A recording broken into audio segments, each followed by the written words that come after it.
Hey guys, I made it back to the boat today, even though I'm still feeling a little bit sick, and started to get to work right away. We got a lot of things done. I made a second attempt to stain these outlet covers that I've been working on. I had stained them before and used a red oak color, and they came out really dark compared to the teak, obviously, that we had inside. So I sanded them off and I put a new coat on today of a color called Colonial Maple, and came out a little bit on the pinky orangey side. I think a few more coats is gonna work. Then I went and pulled out the fabric samples that I've been considering for the cockpit cushions. I ordered some fabrics online from a variety of different distributors, and I really wanted to see what they would look like against the teak in the cockpit. So today I finally got a chance to do that.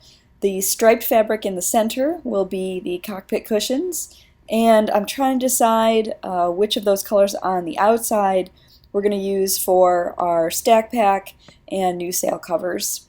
Potentially also I will make some throw cushions and cover our West Marine seats out of those as well.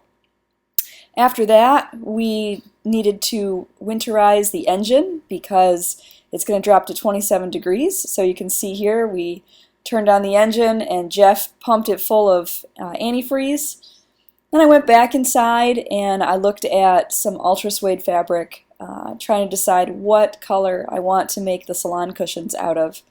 Ultra suede seems to have the best reputation for durability. The ability to just wipe anything off of it, and it to maintain its nap. You can see these colors are all really close and really similar, and so I'm kind of torn. I then worked on the overhead lights, and Jeff worked on the bilge pump, essentially rewiring the plate, making it a lot better than it was before. So that's all fixed. That's a relief.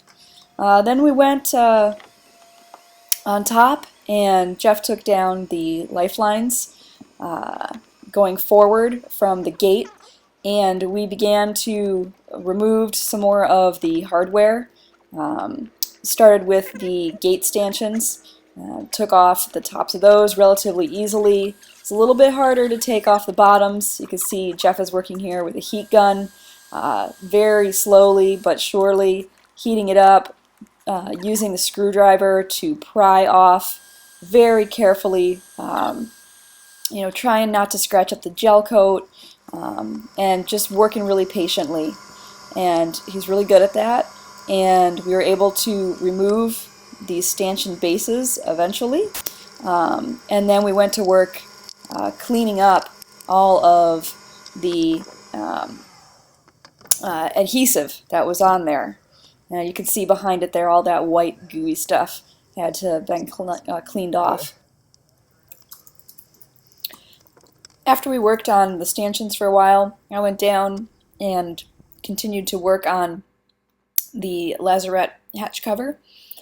You can see here that I had removed a lot of the stain and the acetal from the cover previously, but I needed to continue sanding down to get to bare wood across the entire surface, which you can see that we've done, but there's that little hole, and it's from a screw coming through the other side. So I don't really know what to do about that. Any suggestions would be welcome. You can see here at the end of the day, Jeff put antifreeze in the head. We walked out of the boat, which is a total mess, and decided to head down to check out the waterfront. I hadn't seen it during the day yet. It's a pretty neat little area. They have a really great dinghy dock. You can see here boats in the distance, and a cute little area where you can sit and just watch the water. Until next time.